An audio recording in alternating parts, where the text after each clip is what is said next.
Okay, तो ये वाला जो ऑप्शन है इसका मतलब ये होता है नो रीडायरेक्ट, और रीडायरेक्ट का मतलब वैसे तो पढ़ने से पता चल जाएगा, but still I let you know. तो जब हम ये पूरा एस सर्टिफिकेट वगैरह सब सेटअप कर लेते हैं ना, तो उसके बाद ये हमसे पूछा जाता है कि इसका मतलब क्या होता है कि भाई अभी पहले क्या हो रहा था कि पहले हमारा सिर्फ H T T P port के थ्रू यूजर्स आते थे हमारे पास। फिर हम क्या कर रहे हैं कि हम H T T P S port भी कॉन्फ़िगर कर रहे हैं, तो H T T P S वाले पोर्ट मतलब 443 पोर्ट के थ्रू भी हमारे पास ट्रैफिक आएगा। तो यहाँ पर ये पूछा जा रहा है कि अगर नो रीडायरेक्ट अगर हम सेलेक्ट करते हैं, यहाँ पे वन सेलेक्ट करते हैं एग्जांपल, तो वन का मतलब है कि हमारे पास जो ट्रैफिक आ रहा है उसको रीडायरेक्ट नहीं करना है H T T P S पे। अगर कोई traffic H T T P से आ रहा है, H T T P port से आ रहा है, तो उसको H T T P S वाले पोर्ट पे रीडायरेक्ट नहीं करना है, उसको एच टी टी पी से ही आने दो। ठीक है। तो अगर कोई यूज़र जो है वो H T T P port से मेरा एक्सेस करता है, जैसे कि अगर प्रॉपर पूरा वर्ड डालता है H T T P W W W slash dot Prashant Sharma dot base ऐसे करके पूरा डालता है, तो वो एच टी टी पी ही रह पाएगा, एच टी टी पी ही रह जाएगा वो, और उसको जो है नॉट सिक्योर जो पहले लिख कर आ रहा था वही लिख कर आएगा। ठीक है, नॉट सिक्योर जो इधर लिख कर आता है साइड में। और अगर कोई H T T P S से आ रहा है तो उसको एच टी टी पी वो एस से हमारे वेबसाइट को विजिट कर पाएगा, और उसको जो है यहाँ पर सिक्योर लिख कर आएगा। ठीक है। तो नो रीडायरेक्ट का मतलब वो है कि मतलब जो जिस पोर्ट से आ रहा है उसको उसी पोर्ट पे रहने दो। रीडायरेक्ट का मतलब क्या है कि भाई जो एच टी टी पी से आ रहा है उसको भी H T T P S पे रीडायरेक्ट कर दो, मतलब कि नॉट सिक्योर उसको कभी लिख कर नहीं आएगा, उसको वो एच टी टी पी से भी भले ही आ रहा हो लेकिन वो बाद में H T T P S पे डायरेक्ट हो जाएगा, और यहाँ पर उसको सिक्योर लिख कर आएगा। तो वही चीज़ यहाँ पर भी लिखा हुआ है कि मेक्स और request redirect to secure HTTPS access. Choose this one for new sites, or if you are confident your site works on HTTPS, you can undo this change by editing your web server's configuration. तो आपको इस case में मेरा recommendation ये रहेगा कि आप लोग इस केस में, अगर ये ऑप्शन आपको आता है, मुझे तो नहीं आया था, इनकेस अगर आपको आता है तो आप हमेशा 2 सेलेक्ट कीजिए और एंटर प्रेस कीजिए, एंड आपका काम हो जाएगा। ठीक है। उसके बाद ये वाला आपका जो लाइन आता है जो हमें भी आया था यहाँ पर, ये वाला पार्ट है यहाँ पर देख पा रहे हो आप, ये लाइन आपको यहाँ पर आ जाएगा, और आपका यहाँ पे काम खत्म हो जाएगा। तो इस तरीके से यहाँ पे लिखा after you complete the installation test and optimise the security of your server as described in step 3। तो स्टेप 3 में वाला जो पार्ट है ये ऑप्शनल पार्ट है, आप करना चाहो तो कर सकते हो। ऊपर वाला पार्ट जो है यहाँ पर, ये आप करना चाहो तो कर सकते हो, नहीं करना चाहोगे तो भी कोई इशू नहीं है। ठीक है। ये वाला पार्ट क्या है वो भी देख लो। Test and harden the security configuration, ये उसके लिए रिक्वायर्ड रहता है। ये वाला पार्ट अगर आप करना चाहो तो आप कर सकते हो ये सब चीज़ें भी। ठीक है। I will be not doing this and I will not be showing this in this particular video also. ठीक है। अब ये वाला पार्ट है कि सर्टिफिकेट को ऑटोमेटिकली रिन्यू कैसे करना है। हमने जो अभी सर्टिफिकेट इंस्टॉल किया है एस एस सर्टिफिकेट, वो 90 डेज़ का है, राइट। और हमें 90 डेज़ बाद अब याद तो रहेगा नहीं कि भाई इसको रिन्यू करना है या क्या करना है, तो इसके लिए भी इन लोग ने शॉर्टकट एक दिया हुआ है। शॉर्टकट क्या हुआ मैं बता देता हूँ। तो यहाँ पर क्या है कि हम लोग जो रिन्यूअल का कमांड है हमारा, ये वाला जो है कमांड है हमारा, ये रिन्यूअल का कमांड है। तो हम क्या करेंगे कि इस रिन्यूअल के कमांड को हम क्रॉन जॉब में डाल देंगे। ठीक है। और क्रॉन जॉब जो है वो 90 डेज़ बाद उसको बोलेंगे कि रन हो जाए करके। ठीक है। तो 90 डेज़ बाद नहीं, आई गेस ये हर महीने के फर्स्ट और 13th को रन होगा। schedules a command to be run at 139 and 13:39 every day. Okay, हर रोज़ रन होगा, सॉरी, हर रोज़ रन होगा कितने बजे, 1:39 पे, और रात को 1:39, दोपहर को 1:39 पे। और ये वाला जो कमांड है ये हर रोज़ रन होगा। ठीक है। तो ऐसा ये कमांड हम यहाँ पे डालेंगे, किस में डालेंगे, क्रॉन जॉब के अंदर डालेंगे। तो क्रॉन जॉब के अंदर कोई कमांड को कैसे डाला जाता है वो भी हम लोग देख लेंगे। इसके पहले शायद आप लोगों ने नहीं देखा होगा कि क्रॉन जॉब के अंदर में किसी कमांड को कैसे डाला जाता है। अब हम लोग वो भी चेक कर लेंगे कि क्रॉन जॉब के अंदर में कैसे करते हैं। अब और एक चीज़ ये है कि अगर किसी को क्रॉन जॉब के बारे में नहीं पता है तो वो भी मैं बता देता हूँ। देखो क्या होता है कि क्रॉन जॉब का मतलब है कि जैसे आपको कोई एक फ़ाइल है, जैसे आपका आपने ये एक फ़ाइल बनाई index.php, आपको उस फाइल को बैकग्राउंड में एक स्पेसिफिक इंटरवल पे रन करना है, जैसे हर 5 मिनट में रन करना है उस फाइल को, या मे बी हर 10 मिनट पे रन करना है, या हर हर रोज़ 12 बजे रन करना है। जैसे यहाँ पर ये या क्या कर रहे हैं ये लोग, हर रोज़ 12 बजे, हर रोज़ 139 को रन कर रहे हैं, दिन में 2 बार रन कर रहे हैं ये लोग। तो इस तरीके से यहाँ पे अलग अलग ऑप्शंस रहते हैं। तो वो सूडो क्रॉन जॉब क्या करता है कि वो क्रॉन जॉब उस फाइल को जो भी आपने स्पेसिफाई किया रहेगा ड्यूरेशन एंड ऑल, उस टाइम पे उस फाइल को रन करता है। 10 दिन बाद रन करना है, हर रोज़ 10 दिन बाद, हर 10 दिन बाद रन करना है तो वो भी हो सकता है, हर रोज़ एक बार करना है तो वो भी हो सकता है। ऐसे जो भी पॉसिबिलिटीज़ है वो उसको यूज़ करके आप अपनी फ़ाइल को रन करवा सकते हो। तो ऐसा बहुत सारे सिनेरियोज रहते हैं जब आप कोई प्रोजेक्ट वगैरह बनाते हो, अगर आपने बनाया रहेगा अब तक, जहाँ पर आपको कोई फाइल्स रहते हैं जिनको आपको बैकग्राउंड में रन करना पड़ता है कुछ इंटरवल के बाद, स्पेसिफिक इंटरवल के बाद। तो वो चीज़ें आप यहाँ पर स्पेसिफाई कर सकते हो। फाइल का नाम वगैरह यहाँ पे आप यहाँ पे स्पेसिफाई कर दो। हम लोग एक सेपरेट वीडियो बनाएंगे क्रॉन जॉब कैसे सेट करते हैं उसके ऊपर। फ़िलहाल के लिए तो इस वीडियो में जितना है उतना ही मैं बताऊँगा इस वीडियो से रिलेटेड, इस कंसेप्ट से रिलेटेड। बाकी एक कंसेप्ट हम लोग बताएंगे जहाँ पर हम एक पर्टिकुलर फाइल को क्रॉन जॉब में डालेंगे और फिर देखेंगे कि वो फाइल बार बार रन हो रहा है या नहीं हो रहा है। ठीक है, तो इतना था क्रॉन जॉब का मतलब। अब कमांड क्या है वो भी देख लो। तो कमांड ये है कि आपको पहले तो क्रॉन जॉब वाला फाइल जो है उसको ओपन करना है। तो मैं यहाँ पे क्या करता हूँ कि मैं यहाँ पर डालता हूँ sudo nano, उसके आगे ये वाला पाथ में कॉपी कर लेता हूँ यहाँ से और यहाँ पे पेस्ट कर देता हूँ। एक्स्ट्रा स्पेस आ गया उसको मैं कट कर देता हूँ और एंटर करता हूँ। तो एंटर करने से क्या होगा कि नानो एडिटर में मेरा जो क्रॉन टैब करके एक फ़ाइल रहता है वो वही रहता है क्रॉन जो का फाइल, क्रॉन टैब करके फाइल रहता है जो ETC फोल्डर के अंदर में रहता है, उसको मैंने ओपन कर लिया। और सूडो इसके लिए बिकॉज वो फाइल जो रहता है उसका जो ओनर और ग्रुप रहता है वो रूट रहता है, तो इसके लिए मैंने सूडो भी अप्लाई कर लिया। उसके बाद मुझे क्या करना है, नीचे आना है, यहाँ पर नीचे आना है। नीचे आने के बाद ये वाला कमांड कॉपी कर लेना है और यहाँ पे पेस्ट कर देना है। ठीक है, इसके आगे कुछ एक्स्ट्रा स्पेसेस हैं उनको मैं डिलीट कर देता हूँ। एक ही स्पेस रखना है आपको, ज़्यादा मत रखो।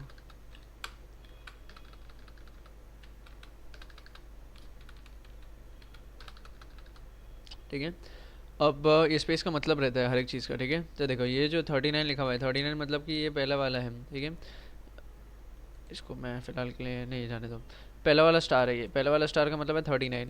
39 का क्या मतलब है, मिनट की भाई 0 से लेकर 59 मिनट्स में कौन किन से मिनट पर रन होना चाहिए। तो ये हमने यहाँ पे लिख दिया 39 मिनट्स पे। तो यहाँ पे मतलब यहाँ पर जो भी वैल्यू आप स्पेसिफाई करोगे वो रहता है मिनट। फिर उसके बाद एक स्पेस रहता है, जैसे यहाँ पर भी एक स्पेस है, फिर उसके बाद यहाँ पर भी एक स्पेस है। स्पेस के बाद यहाँ पर आप अच्छा यहाँ पर आप कॉमा करके दो भी वैल्यू स्पेसिफाई कर सकते हो, जैसे 39 और ये 56 हो गया, ऐसे दो वैल्यूज भी स्पेसिफाई कर सकते हो अगर आपको करना है तो, लेकिन वो इस रेंज के अंदर ही रहना चाहिए। ठीक है, अब यहाँ पर दूसरा कमांड, दूसरा में यहाँ पे क्या है, ये है हमारा आर, ये दूसरा वाला स्टार, ये क्या है हमारा आर है। आर में हमने क्या किया कि तो हमने दो आर स्पेसिफाई किया है, 0 से लेकर 23 तक स्पेसिफाई कर सकते हो, 24 आर फॉर्मेट रहता है। तो मैंने यहाँ पे 1, 13 ऐसा करके कॉमा करके आप और भी डाल सकते हो अगर डालना चाहो तो, 13, 14, 15 ऐसा भी डाल सकते हो, बट कॉमा करके आप मल्टीपल वैल्यूज डाल सकते हो बेसिकली। ये कर दिया हमने, आर स्पेसिफाई कर दिया। फिर उसके बाद यहाँ पे और एक स्पेस है ये वाला। फिर उसके बाद ये वाला पार्ट क्या है, ये वाला पार्ट है आपका डे ऑफ द मंथ।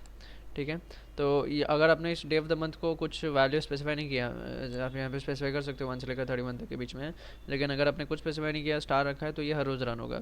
ठीक है, स्टार का मतलब है हर रोज़। ठीक है, स्टार के बदले आप 1 भी लिखोगे ना तो यहाँ पे तो भी चलेगा। ठीक है, क्योंकि उसका मतलब है कि आप हर रोज़ उसको रन करना चाह रहे हो। नहीं, 1 मतलब सिर्फ 1 तारीख, सॉरी 1 मतलब सिर्फ 1 तारीख, 1 तारीख को ही रन होगा फिर तो वो उस पर्टिकुलर मंथ के। लेकिन अगर आपने स्टार कर दिया तो वो हर महीने रन होने वाला है। ठीक है, हर रोज़। फिर उसके बाद यहाँ पर क्या है, यहाँ पर मंथ है। ठीक है, कोई कौन से मंथ में आपको रन करना है, या तो आप 1 to 12 यहाँ पे स्पेसिफाई कर सकते हो, या फिर जैन फेब मार्च ऐसे करके स्पेसिफाई कर सकते हो। अगर आपने स्टार रखा है, स्टार का मतलब है कि भाई हर महीने होना चाहिए। ये क्या है, लास्ट वाला स्टार। उसके बाद एक स्पेस है, लास्ट वाला स्टार है। लास्ट वाला स्टार का मतलब है डे ऑफ द वीक। भाई वीक के कौन से डेज में है। ठीक है, 0 से 6, संडे इक्वल टू 0 और 7, संडे को संडे या तो 0 रह सकता है तो 7 रह सकता है, तो 0 से 6 के बीच में आपको स्पेसिफाई करना है। उसमें भी अगर आपने कुछ नहीं स्पेसिफाई किया, स्टार रखा है, तो इसका मतलब है कि आपको हर रोज़ रन करना है। उसके बाद यूज़र नेम, कि भाई जो कमांड है ये वाला, ये कमांड जब एग्जीक्यूट होगा तो इस कमांड को कौन सा यूज़र एग्जीक्यूट करेगा।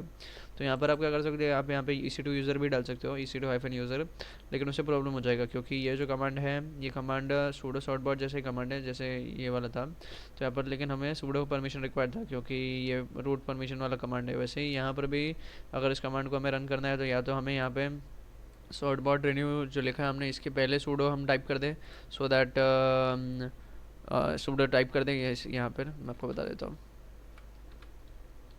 यहाँ पे आप सूडो टाइप कर दो, या तो फिर यहाँ पे EC2 यूज़र रहने देना और यहाँ पे सूडो टाइप कर देना, तो भी आपको रूट प्रिविलेजेस मिल जाएगा।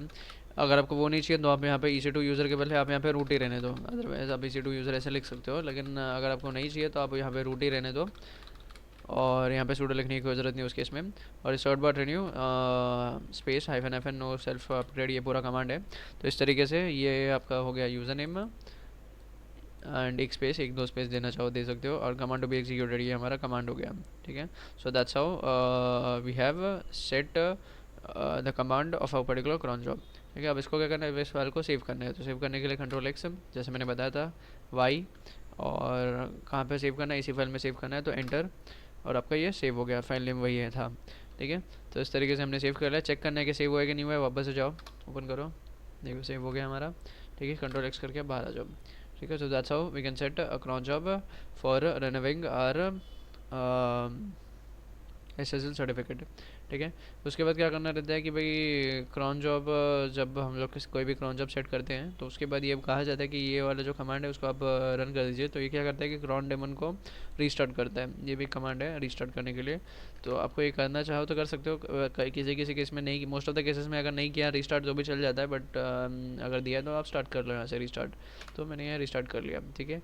आइडियली तो मैं आपको ये सजेस्ट करूँगा कि आप कभी भी कोई क्रॉन जॉब सेट करते हो तो उसके बाद ये रीस्टार्ट पे क्लिक कर देना, मतलब ये वाला कमांड डाल देना, सो दैट आपका क्रॉन डेमॉन जो है वो रीस्टार्ट हो जाएगा, ठीक है। ये देखो ये क्रॉन डेमॉन रीस्टार्ट हो जाएगा, ठीक है। So that's how we have done the complete setup of our SSL certificate. अब चलो चेक करते हैं यार कि हुआ है या नहीं हुआ है।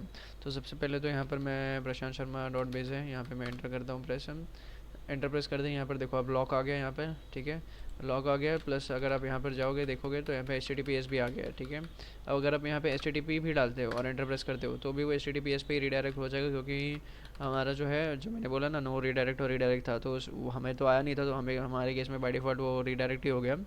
लेकिन अगर आप नो रीडायरेक्ट सेलेक्ट करते हो तो फिर अगर आप HTTP डालते हो तो वो HTTP पे ही रहता है, वो HTTPS पे नहीं जाता, अनलाइक अभी अभी HTTPS पे चले जा रहा है, ठीक है। तो आई होप ये वाला पार्ट आपको समझ में आ गया रहेगा। अब और एक हमने किया था कि www डॉट भी डाला था, तो वो भी चेक कर लेते हैं। देखो वो भी वर्क कर रहा है यहाँ पे अब, ठीक है। तो इस तरीके से अगर www डॉट HTTP का एस हटा दिया मैंने और यहाँ पे डाला तो भी वो HTTPS पे रिडायरेक्ट कर देगा, ठीक है। तो ये चीज़ें हमने कर ली है, ठीक है। अब और एक चीज़ ये था कि जैसे अगर आपने एसएसएल सर्टिफिकेट इंस्टॉल नहीं किया होता और फिर अगर आप HTTPS डालकर एंटर प्रेस कर रहे हो, पर्पसली एस डाल रहे हो और एंटर प्रेस कर रहे हो, तो आपको एरर आएगा ब्राउज़र पे यहाँ पर कि भाई एसएसएल सर्टिफिकेट तो है नहीं, तो फिर आप HTTPS क्यों डाल रहे हो, ठीक है। तो ये एक पार्ट था जो मुझे आपको बताना था। तो that's how we have did the SSL setup of our own website, या फिर हमारा जो डोमेन नेम है उसका। तो ये चीज़ें काफ़ी कॉम्प्लिकेटेड चीज़ें हैं, काफ़ी कॉम्प्लिकेटेड मतलब कॉम्प्लिकेटेड नहीं होती, बट सोच समझने के लिए और इम्प्लीमेंट करने के लिए बहुत टाइम लग जाएगा अगर आप खुद से करोगे तो। ये वीडियोस देख के आपको काफ़ी कम अमाउंट ऑफ टाइम में आप ये सब चीज़ें सीख पा रहे हो, ठीक है। तो ये वाला पार्ट हो गया। एंड एक ये पॉइंट था कि जो HTTPS है ये क्या है, बेसिकली आप में से कुछ कुछ लोगों को नहीं भी पता रहेगा। तो HTTPS होता क्या है वो मैं बता देता हूँ। HTTPS होता ये है कि आपके जो भी डेटा वगैरह सेंड होता है ना सर्वर से, जैसे आपने अगर आपने कोई वेबसाइट है आपका और उस वेबसाइट में आपने यूज़र नेम पासवर्ड डाला है लॉगिन करने के लिए, तो वो यूज़र नेम पासवर्ड सर्वर पे जाता है, सर्वर पे क्रॉस चेक होता है कि भाई ये यूज़र नेम पासवर्ड जो है वो प्रॉपर है नहीं है, डेटाबेस के साथ फेच किया जाता है, उसके साथ कंपेयर किया जाता है डेटाबेस में जो यूज़र नेम पासवर्ड सेव रहेगा उसके साथ, और कंपेयर करने के बाद कोई रिस्पांस रिटर्न में आता है। रिस्पांस में भी पॉजिटिव रिस्पांस रहेगा कि हाँ ये यूज़र नेम पासवर्ड करेक्ट है, या नेगेटिव रिस्पांस रहेगा कि गलत है, ऐसा सब, ठीक है। तो ये जो ट्रांसफ़र ऑफ डेटा रहता है, ये ट्रांसफ़र ऑफ डेटा में क्या होता है कि ये जो डेटा है यहाँ पे ये काफ़ी कॉन्फिडेंशियल डेटा रहता है, राइट। कभी कभी आपका कार्ड का इन्फॉर्मेशन भी रह सकता है, अगर आप कोई ऑनलाइन पेमेंट करने जा रहे हो तो वहाँ पे आप अपना कार्ड नंबर डाल रहे हो, CVV डाल रहे हो, वो फिर सर्वर पे जाता है और वहाँ पर फिर चेक वगैरह होता है, वहाँ पे पेमेंट आपका डिडक्ट होता है। तो ये सब चीज़ जो डेटा ट्रांसफ़र होता है ये काफ़ी कॉन्फिडेंशियल इन्फॉर्मेशन रहता है। कभी कभी क्या होता है कि हैकर्स जो है वो जब डेटा ट्रांसफ़र होते रहता है तो बीच में पेनिट्रेट करके वो डेटा जो है अपने पास भी ले मंगा लेते हैं, या उसका एक कॉपी अपने पास रख लेते हैं, एंड देन बाकी का डेटा चले जाता है सर्वर पे, ऐसा भी होता है। तो उससे क्या होगा कि भाई आपका जो कॉन्फिडेंशियल इन्फॉर्मेशन है वो हैकर के पास चला गया, ठीक है। तो अब प्रॉब्लम हो गया। लेकिन जब आप HTTPS एनेबल करोगे, ये वाला केस जो मैंने बताया ये तब रहता है जब HTTP रहता है एनेबल। जब आप HTTPS एनेबल करते हो तो क्या होता है कि आपका जो डेटा है वो एनक्रिप्ट हो जाता है। SSL सर्टिफिकेट जब आप इंस्टॉल करते हो तो आपका जो भी डेटा ट्रांसफ़र होने वाला है, चाहे सर्वर से कोई डेटा आपके पास आने वाला है, मतलब वेबसाइट पे ब्राउज़र पे आने वाला है, या फिर ब्राउज़र से कोई डेटा सर्वर पे जाने वाला है, वो दोनों जो है डेटा जो है वो एनक्रिप्ट होके जाता है। और एनक्रिप्शन जो है वो अलग अलग टाइप का रहता है। कभी किसी अलग की से एनक्रिप्ट होता है, कभी किसी अलग की से एनक्रिप्ट होता है। सॉरी। तो इस तरीके से आपका जो डेटा है वो एनक्रिप्ट हो जाता है। तो एनक्रिप्ट होने से क्या होता है, होने की वजह से क्या होता है कि अगर आपका कोई ये है, क्या बोल सकते हैं, हैकर जो है वो अगर बीच में पेनिट्रेट करके अगर आपका डेटा लेने की भी कोशिश करे तो वो डेटा ले तो लेगा, कॉपी कर लेगा, लेकिन उसको मिलेगा क्या, एनक्रिप्टेड वर्जन मिलेगा डेटा का, जिसको वो डिक्रिप्ट नहीं कर सकता है। तो उस केस में उसका जो भी एफर्ट रहेगा वो फेल हो जाएगा, एंड आपका जो डेटा है वो सिक्योर्ड ही रहेगा, भले ही उसके पास रहेगा लेकिन वो उस डेटा को देख ही नहीं पा रहा है, वो एनक्रिप्टेड फॉर्मेट में। तो ये रहता है यूसेज HTTPS का। बहुत से लोगों को ये नहीं पता रहता है, तो ये एक छोटी सी चीज़ थी जो मुझे लगी कि मैंने आपको बता दूँ, तो मैंने आपको बता दिया। इनकेस अगर आपको नहीं पता रहेगा या आपके किसी दोस्त को नहीं पता रहेगा तो you can definitely let them know कि भाई HTTPS का एक्चुअल यूसेज क्या है और वो क्यों चाहिए रहता है। तो अब आई होप आपको समझ में आ गया रहेगा कि HTTPS सारे वेबसाइट्स में क्यों रखते हैं, या फिर ये जो गूगल जो या क्रोम जो है वो नॉट सिक्योर क्यों बताता है। नॉट सिक्योर इसलिए बताता है क्योंकि आपका जो डेटा ट्रांसफ़र हो रहा है वो अनएनक्रिप्टेड फॉर्मेट में डेटा ट्रांसफ़र हो रहा है सर्वर और ब्राउज़र के बीच में। वही ये सिक्योर, वही अगर आपने HTTPS इनेबल कर दिया रहेगा तो वो यहाँ पे सिक्योर लिखता है, क्योंकि अब वो एनक्रिप्टेड फॉर्मेट में है और वो सिक्योर्ड है। ठीक है, सो दैट्स वाई ये नॉट सिक्योर और सिक्योर के पीछे का भी ये लॉजिक है, और ये लॉक का भी यही लॉजिक है कि भाई आपका डेटा जो है वो सिक्योर्ड है करके, एनक्रिप्टेड है।